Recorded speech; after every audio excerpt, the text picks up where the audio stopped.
Look, this is a live shot from Childress, just kind of bouncing around the area, finding nice sky there also, nice and blue, nice and sunny, nice and quiet. 83 in Childress, by the way. We're pretty much the same boat here in Amarillo, 82. Most of us are hitting either side of 80 degrees, depending on where you are. It looks like some 70s up to the north. But what a gorgeous day, especially when we examine this map. This is the one that gives us trouble this time of year, but I'm happy to announce that nobody has winds over 15 miles per hour, and most of us are way down 5 to 10 miles per hour. So we'll just kind of savor the moment here. What a day to get out with those blue skies and all the sunshine, the nice temperatures, and not have to worry about the wind. It is a quiet day for most of the country.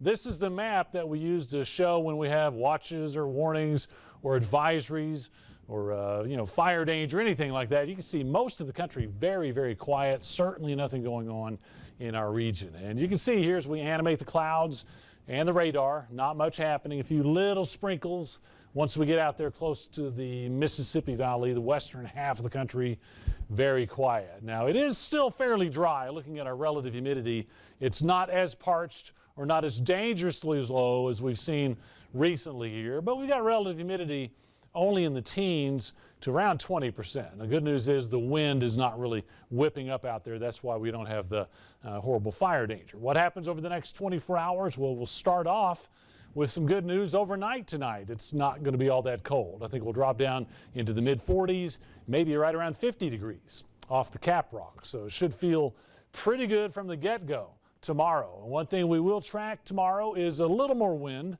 It's not going to be a day that we get blown out of here, but winds will be back out of a southerly direction for tomorrow. Probably something like 25 miles per hour at the most. So I don't think tomorrow is the day that we have to worry about the wind, certainly not the dust or anything.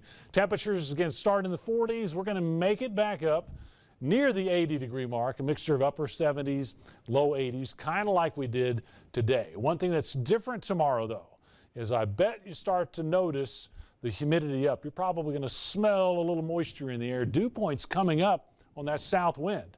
Should be in the 40s or even 50 down across the southeast. This is an ingredient we have to have before we start to talk about spring showers. So at least we're establishing that.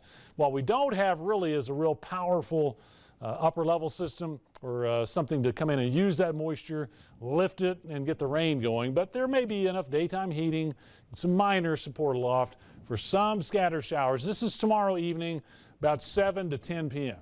Not too far from Highway 60, Amarillo, maybe. You can see, though, it's pretty isolated. That's why we can't really go more than 20% for tomorrow. It kind of dies down quickly tomorrow evening. Taking a look at Thursday, we have had at least a chance of some moisture on Thursday, but really, I think Thursday looks even more isolated, so we can only go about 10% there. So we'll keep the fingers crossed. Friday and Saturday, we got temperatures up in the 80s, breezy again, but not too bad.